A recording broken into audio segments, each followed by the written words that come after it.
Hello everybody, how's it going? My name is Natural, back again. Here we go, end of the year, end of this decade, and we've seen it for the past couple months, month here and there, the team of the decade for the Premier League. And I was thinking, you know what, I'm going to do mine, and let's see what you guys think of it.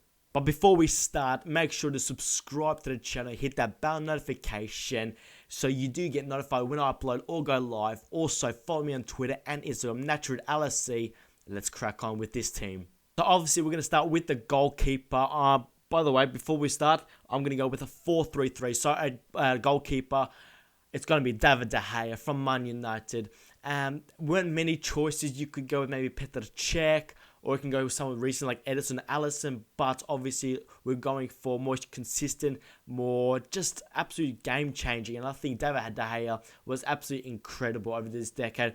He came into this squad young age as a goalkeeper, very young, and obviously when you're young as a goalkeeper, you don't peak later on, right? So you gotta be experienced. So he comes into a massive club, Sir Alex Ferguson, under pressure, and he started off slowly. He was getting criticised by the pundits and so on, but he kept his chin.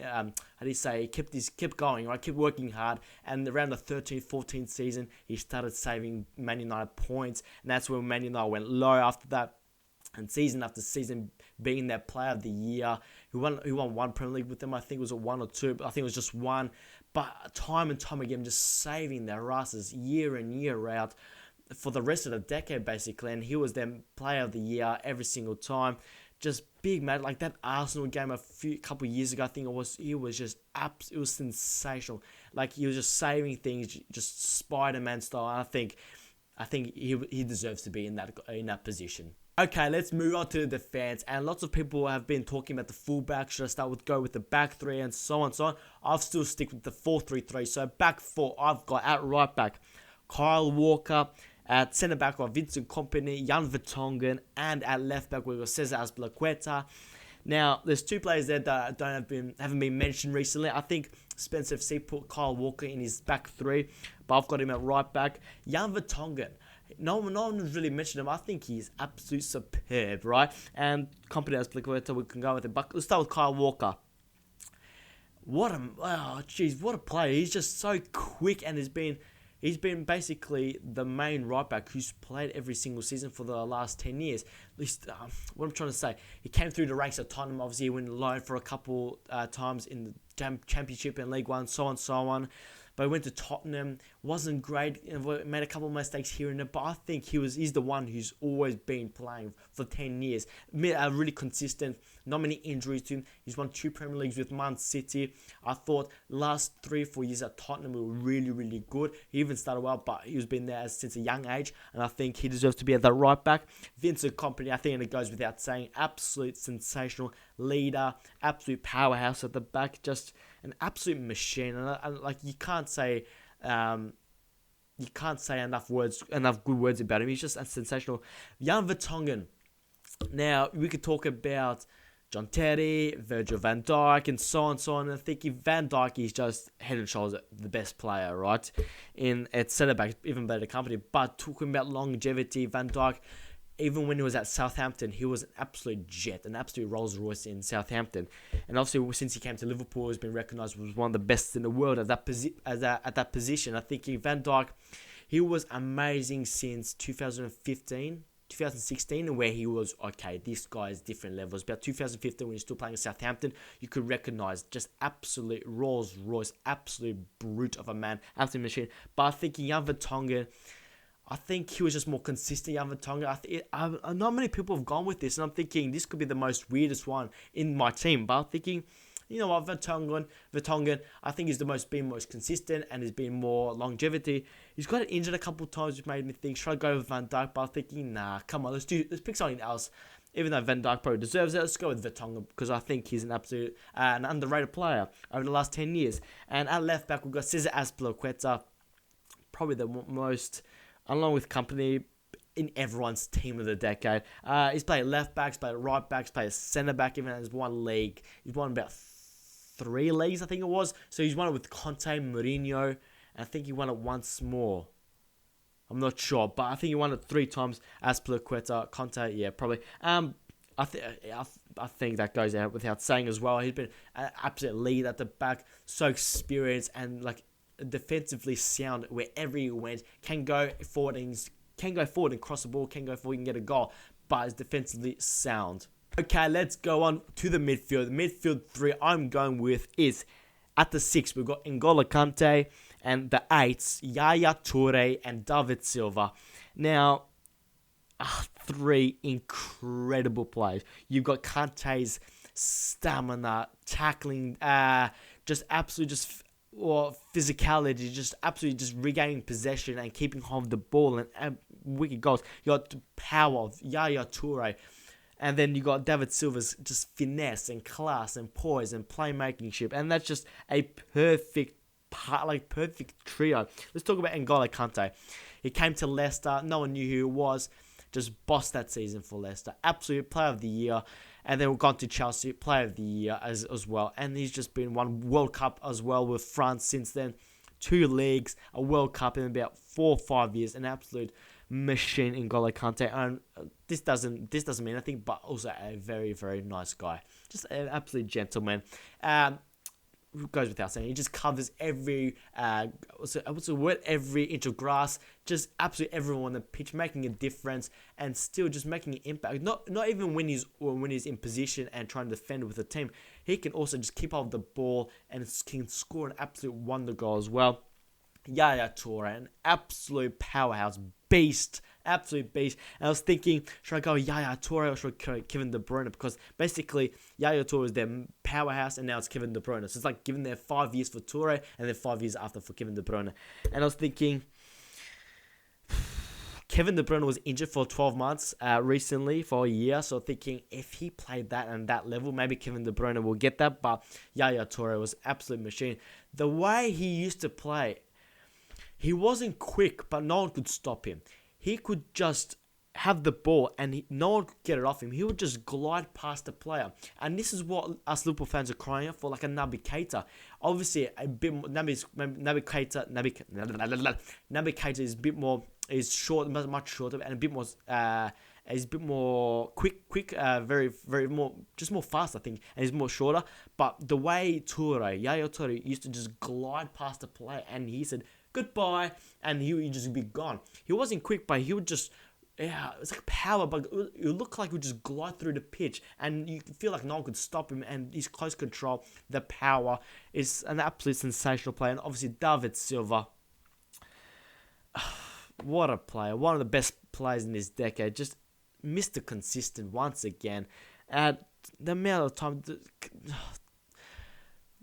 just the amount of times he can just create chances, and he's so small but so skillful and so clever on the ball. He was like he used to play in the wing back in the day, and then you think, okay, he's lost his pace. He never really had pace, but he lost his pace. Pep Guardiola came in, put him at centre mid, played that further role for Man City in midfield, and he just absolutely killed it since. You think he'd be gone when Guardiola came in. Guardiola put him in the centre and he's made him even better player, and so intelligent, so experienced.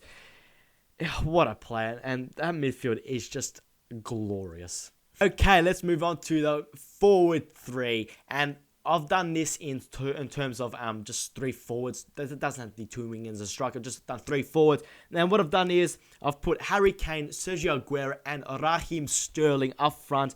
Kane and Aguero, just absolute class, world-class players.